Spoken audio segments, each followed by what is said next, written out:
नमस्कार, मैं विवेकानंद और आप देख रहे हैं न्यूज फॉर नेशन। बिहार में क्या होने वाला है? क्या लालू प्रसाद यादव बिहार की सत्ता से उनकी पार्टी आउट होने वाली है? भारतीय जनता पार्टी इन करने वाली है। लेकिन बड़ा सवाल यही है कि क्या लालू प्रसाद यादव चुप रहेंगे? बिहार की राजनीति के इस सर्कस में जो एक पात्र लालू यादव हैं वो क्या करेंगे? क्या सहयोगी दल यानी कि जेडीयू के अंदर सेंध लगाएंगे? जेडीयू विधायकों की क्या वे तोड़ने की कोशिश कर रहे हैं? क्या हिंदुस्तानी अवाम मोर्चा के विधायकों को अपने पाले में लाने के लिए प्रलोभन दे रहे हैं? तमाम बातों पर हम चर्चा करेंगे, क्योंकि इस पर कई तरह की चर्चा चल रही है। खबर है कि मांझी की पार्टी हम से उनको डिप्टी सीएम का ऑफर किया गया है। इसके अलावा जेडीयू के कई विधायकों पर लालू प्रसाद यादव डोरे डाल रहे हैं। इस पर बात करने के लिए हमारे साथ वरिष्ठ पत्रकार धीरेन्द्र जी हैं। धीरेन्द्र जी, क्या लगता है बिहार में क्या होने वाला है? क्या वाकई में लालू प्रसाद यादव कोई गुल खिलाएंगे अब? अगर जो पॉलिटिकली सरवाइव करना है बिल्कुल, तो आपको एक्टिव रहना होगा। पत्रकारिता में भी अगर जो आपको बने रहना है तो आपको खबर देनी है। लालू प्रसाद यादव के सामने जो राजनीतिक संकट खड़ा हुआ है उसमें सरकार बनाने तक का ये मसला नहीं है। बिल्कुल। अगर जो स्विच ओवर नीतीश कुमार करते हैं, जिसका कयास लगाया जा रहा है, जिसकी संभावना की प्रतिशत 90 से भी अब आगे हो गई है, अब तो प्रमाण भी मिल गया। हाँ, मोटा मोटी तौर पर अब ये हो रहा है कि ये घंटों का मामला है, नीतीश कुमार स्विच करेंगे और अपने पुराने सहयोगी के साथ चले जाएंगे। होता क्या है कि जब लीडर जाता है तो लीडर के साथ सेकंड लाइन की लीडरशिप भी जाती है और वोटर भी जाते हैं। लालू प्रसाद यादव के सामने चुनौती ये है कि अगर जो नीतीश कुमार चले जाते हैं, आने वाले दिनों में विनिंग कॉम्बिनेशन क्या होगा? उस विनिंग कॉम्बिनेशन को लालू यादव बचाना चाह रहे हैं। अगर नीतीश और बीजेपी की जोड़ी बन जाती है और लालू प्रसाद यादव विपक्ष में जाते हैं तो 2020 में तो एक एक्सपेरिमेंट हुआ था, जिस एक्सपेरिमेंट के आधार पर लालू प्रसाद यादव को 75 सीटें नसीब हो गई थी। अगर जो वैसा एक्सपेरिमेंट नहीं हुआ और ईमानदारी से एनडीए की टीम चुनाव लड़ी, जिसमें नीतीश कुमार भी एनडीए का हिस्सा होते हैं, तो यकीन मानिए लालू प्रसाद यादव की पार्टी 25 सीट के नीचे सिमट जाएगी। चुनौती लालू प्रसाद यादव के सामने ये है। अच्छा, दूसरी बात है, इस चुनौती से निपटने के लिए लालू प्रसाद यादव के पास रास्ता क्या बचा है? तो रास्ता बच रहा है ये कि नीतीश कुमार की सरकार बनने के बजाय क्यों ना आरजेडी अलायंस की सरकार बने। ठीक है। टोटल जो हाउस का गणित है वो गणित लालू प्रसाद यादव के फेवर में नहीं है। 116 इनके पास बनता है, जो इनके एलाइज हैं, जिसके साथ ये इनका गठबंधन है या गठबंधन चल सकता है। 79 इनके अपने हैं, 19 कांग्रेस के हैं, सीपीआई एमएल के 12, दोनों सीपीआई मिला के 4, एक एआईएमआईएम और एक इंडिपेंडेंट। ये तमाम को अगर जो हम एक साथ कर देते हैं तो 116 का आंकड़ा बनता है। ठीक है। बहुमत के लिए 122 चाहिए। बिल्कुल। अब मान के चलिए कि हम इधर आ जाए तो 116 में 4 जोड़ दीजिए, 120 होता है। हाँ। फिर भी बहुमत होता हुआ नहीं दिख रहा है। लालू प्रसाद यादव को अगर सरकार बनाना है तो हमको अपने साथ जोड़ने से नहीं होगा। जरूरी है कि नीतीश कुमार की टीम में टूट हो जाए। बिल्कुल। अब इसमें कितनी संभावना बची है? चूंकि आप फील्ड में रहते हैं, आपके पास इनपुट्स ज्यादा हैं। क्या नीतीश कुमार की पार्टी टूट जाएगी? इतना कद्दावर नेता है वहां पर जो कि वाजिब संख्या में लोगों को तोड़ के ले, विधायकों को तोड़ ले, ताकि दल बदल कानून उन पर लागू न हो। इसकी संभावना अगर बनती है तब तो लालू प्रसाद का गेम हो सकता है।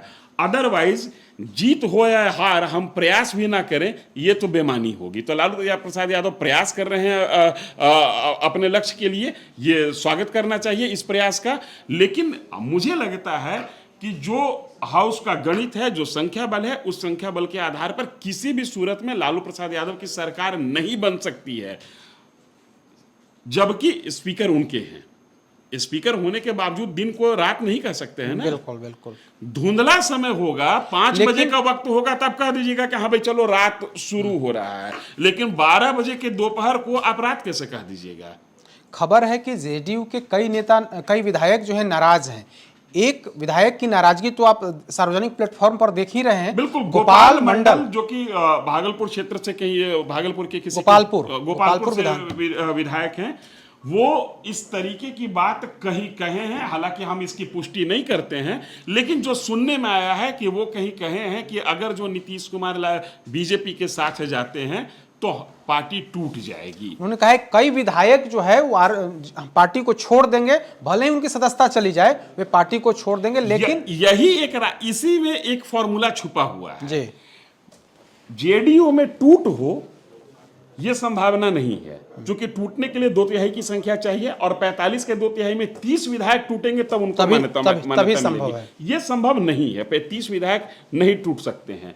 संभव यह हो सकता है कि 6-7 विधायक इस्तीफा दे दें, सदन में व्हिप का उल्लंघन कर दें, या उस दिन जिस दिन काउंटिंग हो, फ्लोर पर मेजोरिटी प्रूफ करने की बात हो, उस दिन एब्सेंट रहे। तो अगर जो 6 विधायक भी एब्सेंट रहते हैं तो हाउस का स्ट्रेंथ घट के आ जाता है 237 पर। 118 की संख्या चाहिए, 116 इनके पास है। अगर जो 10 विधायक एब्सेंट हो जाता है उस दिन, तब लालू प्रसाद यादव की सरकार बन जाएगी। लेकिन मुझे जैसा लगता है कि जिस हिसाब से केंद्रीय नेतृत्व अभी मजबूत है, नीतीश कुमार जिससे दोस्ती करने जा रहे हैं उसका परचम चहुं दिशा अभी फहरा रहा है, लहरा रहा है, वैसी स्थिति में राज्यपाल आपके पक्ष का नहीं है, तो लालू प्रसाद यादव का ये गेम हो जाएगा, इसकी संभावना मुझे कम लगती है। हालांकि लगातार मंथन तो कर रहे हैं, कल अपने तमाम विधायकों को बुलाया है और उस पर विचार विमर्श करेंगे कि आगे क्या कुछ करना है। एक चीज ये भी समझिए, लालू प्रसाद यादव जो गेम करना चाहते हैं जेडीयू के साथ, आपको क्या लगता है नीतीश अपनी ताकत बढ़ाने के लिए लालू यादव के साथ ये गेम नहीं कर सकते? नहीं, जो खबर है कि नीतीश कुमार नहीं, मुझे एक कांग्रेस विधायकों पर मैं पत्रकार बिरादरी से एक प्रश्न करता हूं कि नीतीश कुमार के ही विधायक क्यों एब्सेंट रहेंगे, इस्तीफा देंगे? क्या लालू प्रसाद यादव के विधायक भी कर सकते हैं? कांग्रेस के पास 19 का स्ट्रेंथ है, कम का स्ट्रेंथ है, कांग्रेस टूट सकती है। पिछले दिनों कई बार ये खबर चली कि कांग्रेस टूट सकती है, और कांग्रेस के टूटने का एक धड़ा जो है वो नीतीश कुमार के साथ जा सकता है। बिल्कुल। सीपीआई एमएल के पास 12 विधायक हैं, वहां तोड़ना ज्यादा आसान है। तो हम ये क्यों नहीं सोचें कि नीतीश कुमार भी खेल करने में लगे हुए हों? बिल्कुल। और ये तब जब कांग्रेस के विधायक उब चुके हैं नेतृत्व से, सत्ता में भागीदारी न प्राप्त करने को लेकर। कांग्रेस लगातार मांग करती रही पिछले दिनों कि हमारे मंत्रिमंडल में हमारी संख्या बढ़ाई जाए, लेकिन नहीं बढ़ाया गया। अगर इस बार नीतीश आश्वासन दे दे कि हमारे साथ आइए, आपको कांग्रेस को तोड़ना ज्यादा आसान है, क्योंकि उनके पास महज 19 विधायक हैं। तो वैसी स्थिति में 13 विधायक चाहिए। 13 विधायक अगर उनको बचाना है, सदस्यता नहीं गंवानी है, तो 13 विधायक चाहिए। बिल्कुल। और कांग्रेस के विधायक इसलिए भी टूट सकते हैं कि कांग्रेस के मुकाबले जो एनडीए अलायंस है वहां पर विनिंग जीतने की जो संभावना है वो ज्यादा है। बिल्कुल ज्यादा है। दूसरी बात है, सत्ता में रहने का सुख ज्यादा है। तीसरी बात है, अपने क्षेत्र में काम कराने का अवसर ज्यादा मिलेगा।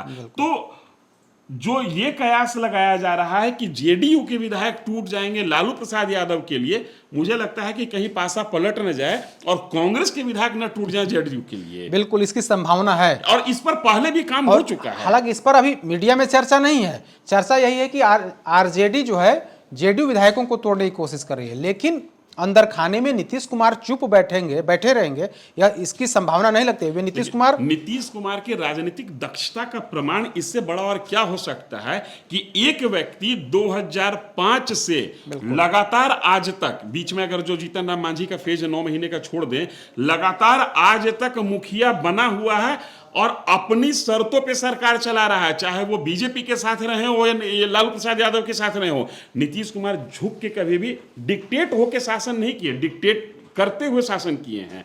तो नीतीश कुमार के पॉलिटिकल कैपेबिलिटी को इतना हल्के में नहीं लेना चाहिए। हो सकता है कि नीतीश कुमार चुप हैं, ऑपरेशन कहीं और चल रहा हो। चूंकि जब वो चुप होते हैं तो लोग चर्चा करते हैं कुछ ना कुछ ऑपरेशन, हाँ, विस्फोटक हो जाता है, कुछ ना कुछ विस्फोटक, कुछ ऑपरेशन वो कर रहे हैं। बिल्कुल बिल्कुल। इधर आप देखिए हाल के दिनों में बाजी नहीं नहीं कर रहे। लालू प्रसाद यादव ऐसा करेंगे, ये चर्चा इसलिए ज्यादा हो रही है, जो मैं समझ पा रहा हूं कि लालू प्रसाद यादव के पास अपना वजूद का संकट है। लालू प्रसाद यादव 2010 को रिपीट नहीं करना चाहते हैं, इसलिए लालू प्रसाद यादव हर संभव वो काम कर रहे हैं कि वो सरकार में, देखिए अभी तक ये चर्चा आज से शुरू हुई कि लालू प्रसाद यादव सरकार बनेंगे, मैंने तो तेजस्वी यादव की सरकार बनेगी। कल तक तो चर्चा यही थी कि लालू प्रसाद यादव हर वो कोशिश कर रहे हैं कि नीतीश कुमार उनके साथ बने रहें। तो लालू प्रसाद यादव की कोशिश ये है कि सत्ता में हम किसी तरीके से स्थापित रहें। सत्ता से विस्थापित होने का मतलब है कि अगली आंधी में राजनीति से विस्थापित होने का रास्ता खुल लेकिन जाएगा। आज आरजेडी की तरफ से तो नीतीश कुमार को आंख दिखाने की कोशिश की गई है। मनोज झा ने कहा कि यह जो कंफ्यूजन है नीतीश कुमार शाम होते होते दूर करें। कई चीजें कही जाती है, और कई बार एक वो शब्द है ना, सुने होंगे कि बंदर घुड़की। तो बंदर घुड़की है? वो बंदर काटने से ज्यादा बंदर घुड़की देता है, ताकि वो डर पैदा करता है। वो एक समझाने की कोशिश करता है कि हम जान रहे हैं, हम समझ रहे हैं कि आप क्या कर रहे हैं। हकीकत ये है कि अभी तक हो सकता है कि हम लोग, चूंकि ज्योतिष नहीं है कि बता दे कि ऐसा ही होगा, लेकिन अभी तक का हकीकत ये है कि नीतीश कुमार संभवतः 9वीं बार मुख्यमंत्री पद का शपथ लेंगे अपने पुराने एलाइज के साथ। आप लौट चलें, एक बार फिर बीजेपी के साथ इनकी वापसी हो रही है, और लगभग इनका जो एलाइज है वो वही रहेगा। अगर जो जीतन राम मांझी वहां रहते हैं, जीतन राम मांझी बार बार कसम खा रहे हैं कि भाई हम नरेंद्र मोदी को नहीं छोड़ेंगे, तो चिराग लोजपा जदयू, चिराग तो मोदी के हनुमान कहे जाते हैं। सबसे पसोपेश की स्थिति चिराग के पास है। चिराग ने जो समर्पण दिखाया है बीजेपी के लिए, उस समर्पण के हिसाब से, इसलिए अगर जो इस पूरे पॉलिटिकल इवेंट में, इस पूरे पॉलिटिकल सर्कस में अगर जो सबसे ज्यादा कोई ठगा हुआ महसूस कर रहा है, तो वो शख्स चिराग पासवान है। खैर, हम लोगों का चर्चा इस बात पर केंद्रित है कि लालू प्रसाद फिर अब लालू यादव के लिए क्या विकल्प है? विकल्प पे तो होने, आखिर अब क्या सिर्फ और विपक्ष में रह जाएंगे? जो उनका जो मिशन है वो पूरी तरीके से फेल करे, अब उनके लिए क्या है? लालू यादव के पास विकल्प बचता क्या है, सो समझिए। मैं जो समझ पा रहा हूं, सरकार वो बना लेंगे, ये वो भी जान रहे हैं कि सरकार हमसे नहीं बनेगा। बिल्कुल। लालू प्रसाद यादव अब जो दूसरे विकल्प पर काम कर सकते हैं, वो पोस्ट गवर्नमेंट फॉर्मेशन, सरकार बनाने के बाद इलेक्शन की तैयारी करें लालू प्रसाद यादव, और चाहे तो वो चिराग को अपने साथ जोड़ सकते हैं, उपेंद्र कुशवाहा को अपने साथ जोड़ सकते हैं, और एक तरीके से AIMIM उसको भी अपने साथ लेने की कोशिश कर सकते हैं, बीजेपी के अगेंस्ट का हवाला देते हुए। तो अब जो लालू प्रसाद यादव ठोस रूप से जो वो करेंगे, वो यही होगा कि ये जो आंधी आई है, इस आंधी के बाद हम अपने आप को फिर से कैसे खड़ा कर लें। अदरवाइज जो सिचुएशन अभी बना हुआ है, उसमें लालू प्रसाद यादव तोड़ फोड़ करके सरकार बना लेंगे, ये संभावना न के बराबर है। लेकिन आपने कहा कि ओवैसी की पार्टी को साथ ले लें, चिराग पासवान को साथ ले लें, और फिर उपेंद्र कुशवाहा को साथ ले लें, तो क्या लगता है जिस ओवैसी की पार्टी का अपना एजेंडा है, जिस पर लालू प्रसाद यादव भी चलते हैं, दोनों का वोट एक माना जाता है, YM, बिल्कुल। मुस्लिम वोट पर AIM भी अपना पकड़ मानती है, उसको अपना वोट मानती है, लालू प्रसाद यादव भी उसी वोट को मानते हैं। तो क्या लगता है कि बिहार में AIMIM जो है, लालू प्रसाद यादव समझौता कर सकेगी? रोटी को जब छीन के खाया जाता है ना, तो कुछ टुकड़ा उसमें बर्बाद हो जाता है, लेकिन रोटी को अगर बांट के खाया जाए तो सलीके से खाया जाएगा और बर्बाद कुछ नहीं होगा।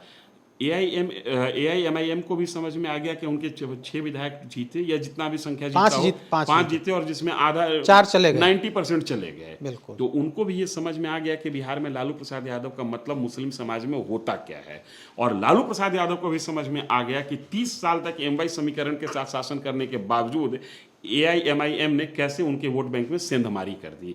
तो संभव है कि वहां पर एक समझौता का रास्ता खुले।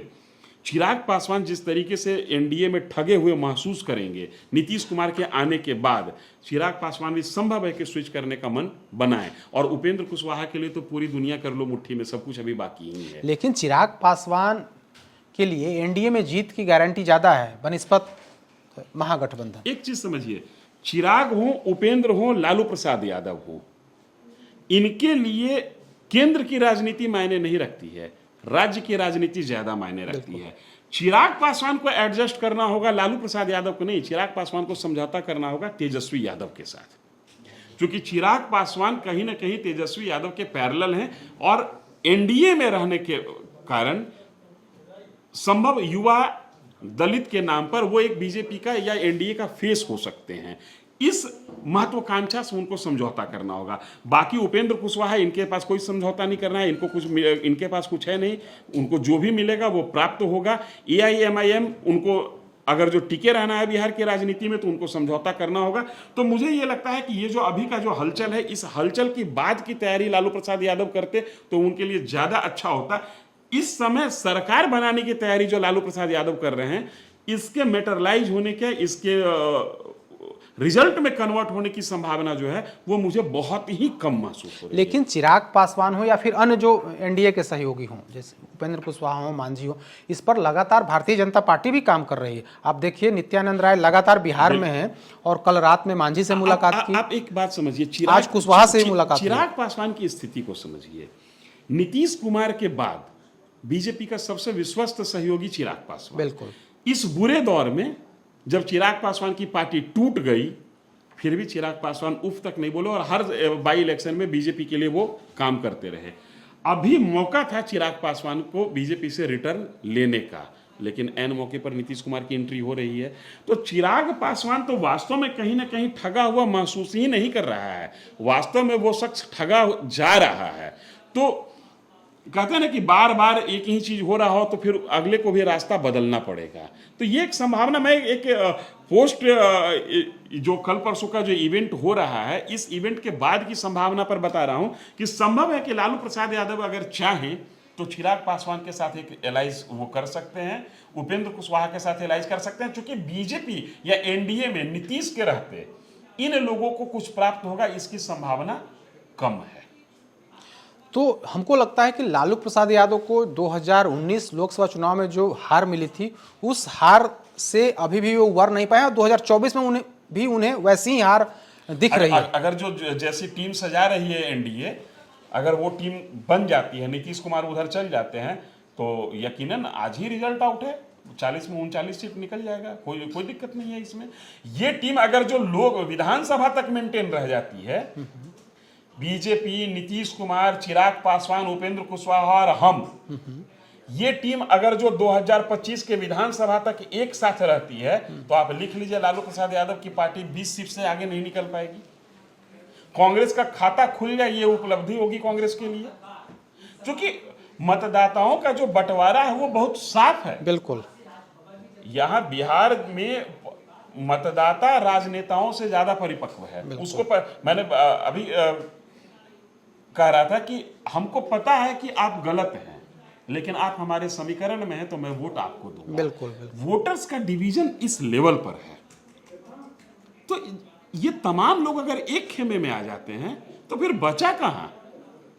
आपके साथ जो मतदाता है वो आपको अपोजिशन में भी पहुंचा दे सम्मान के साथ, इसकी संभावना भी नहीं है। तो न सिर्फ लालू प्रसाद यादव के लिए बल्कि कांग्रेस के लिए भी अब विकट स्थिति हो गई है बिहार में।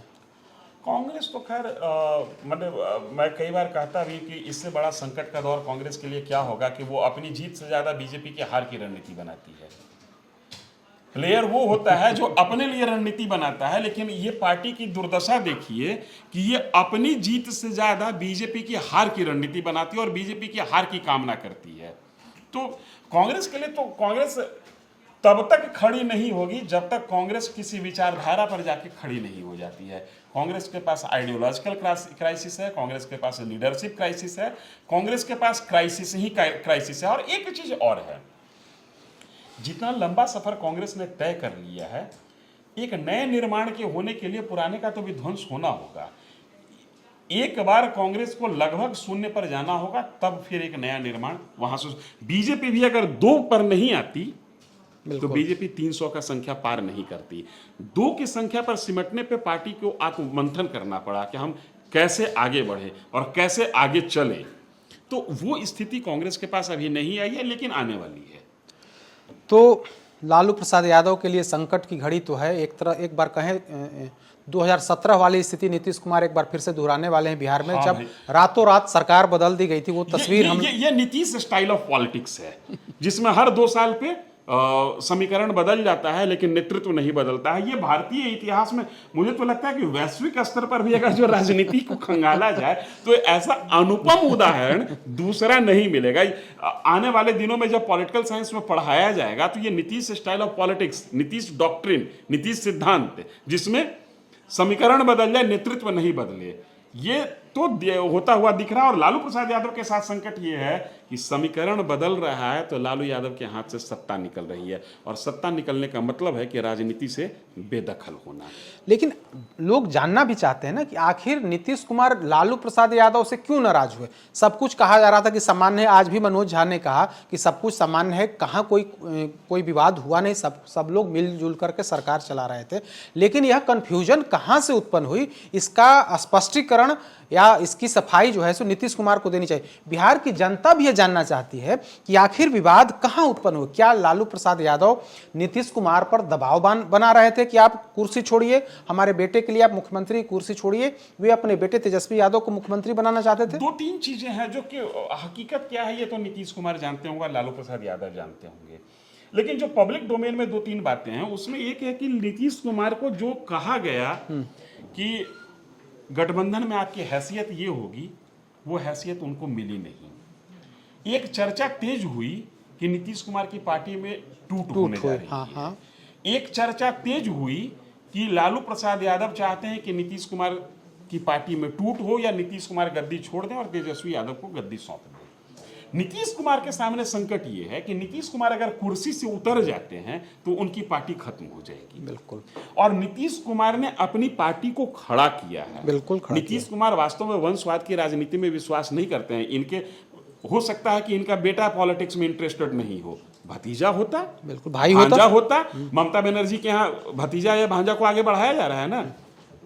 नीतीश कुमार लाख बुरे हो लेकिन कुछ आइडियोलॉजी नीतीश कुमार जीते हैं और उसका पालन करते हैं।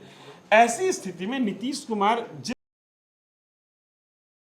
को उन्होंने तिनका जोड़ के घर बनाया हो, उस घर को अपने जीते जी, अपने होशो हवास में, अपने नजर के सामने ध्वस्त होता हुआ देखना पसंद नहीं करेंगे। और यही एक बात रही जो नीतीश कुमार को चुभ गई कि अगर जो हम कुर्सी नहीं छोड़ते हैं तो ये मेरा पार्टी तोड़ने की कोशिश कर रहे हैं।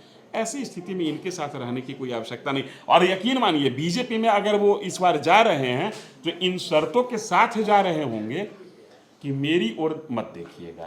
लेकिन राजनीति में इन शर्तों का कोई महत्व है क्या? यही नीतीश कुमार कहते रहे थे कि भारतीय जनता पार्टी हमारे विधायकों को तोड़ने की कोशिश कर रही थी, तोड़ने में करीब सफल होते हुए दिख रही थी, तभी हम यहां से भागे। नेता को मिला लिया, मेरे अध्यक्ष को मिला लिया, कई कार्यक्रम में, कई सार्वजनिक कार्यक्रम में नीतीश कुमार ने बातें कही। में हमारे साथ धोखा हुआ है तो लेकिन है तो बार नीतीश कुमार तो यही कहते हैं कि हमारे विधायकों को तोड़ने की कोशिश, इनको भागने का मन होता है तो कहते हैं कि हमारे विधायकों को तोड़ने की कोशिश की जा रही थी।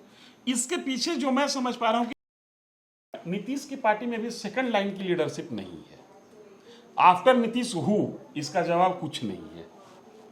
कभी आरसीपी हो जाते हैं, कभी शरद यादव हो जाते हैं, कभी अशोक चौधरी हो जाते हैं, कभी ललन सिंह हो जाते हैं। इस तरीके से संगठन नहीं चलता है। दूसरी बात है, संगठन को चलाने के लिए संगठन के पास एक मौलिक सिद्धांत होना चाहिए जिसमें यह हो कि इस सिद्धांत से हम समझौता नहीं करेंगे।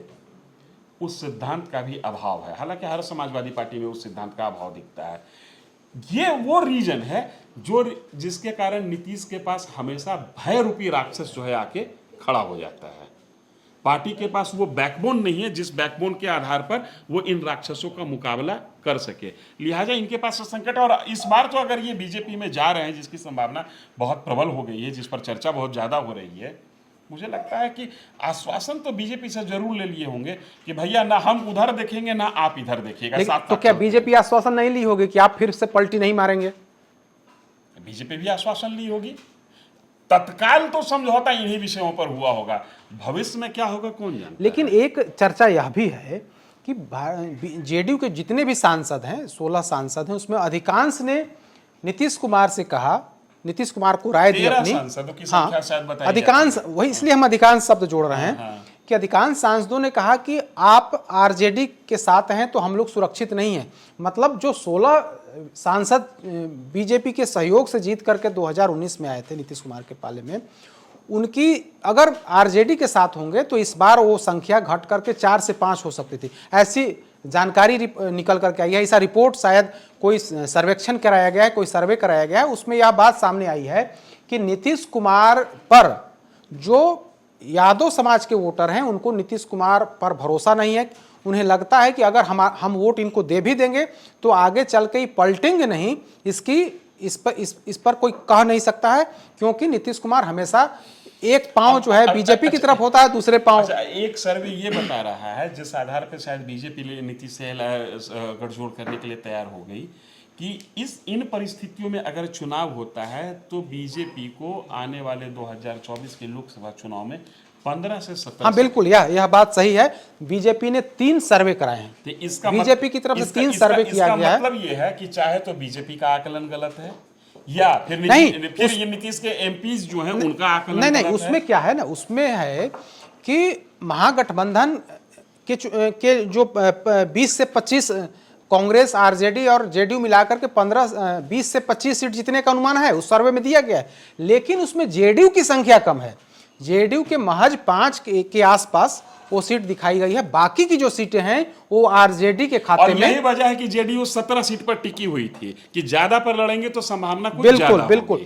जो अंदर खाने की जो खबर यही है कि महागठबंधन की तरफ से जो सर्वे हुआ उसमें दावा किया गया कि नीतीश कुमार समेत हम तमाम लोग जो हैं उनकी संख्या 25 तक हो सकती है, लेकिन उस 25 में नीतीश कुमार कितने होंगे उस पर उसमें 5 के आसपास दिखाया गया था। तो नीतीश कुमार और उनके सांसदों को लगा कि हम तमाम लोग अगर आरजेडी के साथ होते हैं तो हार के अलावा दूसरा कोई हम लोगों के पास विकल्प नहीं है, क्योंकि बीजेपी के साथ जीत के आए हैं ये प्रमाणित। तो वहां जीत की गारंटी है। अब जीते भी है बीजेपी, बिल्कुल जीते भी है तो जीत की गारंटी है।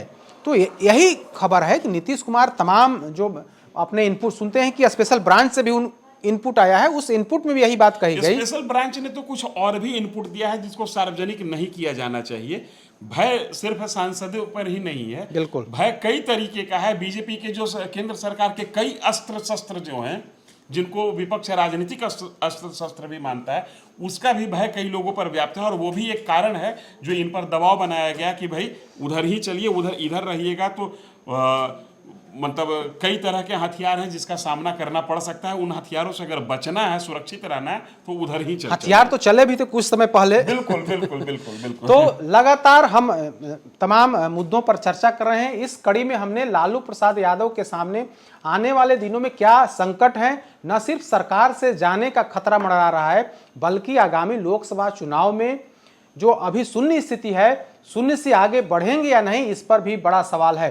तो इस चर्चा को हम यहीं पर विराम देते हैं। आगे फिर से किसी बड़े मुद्दे के साथ हम हाजिर होंगे। तब तक हमें दीजिए इजाजत। नमस्कार।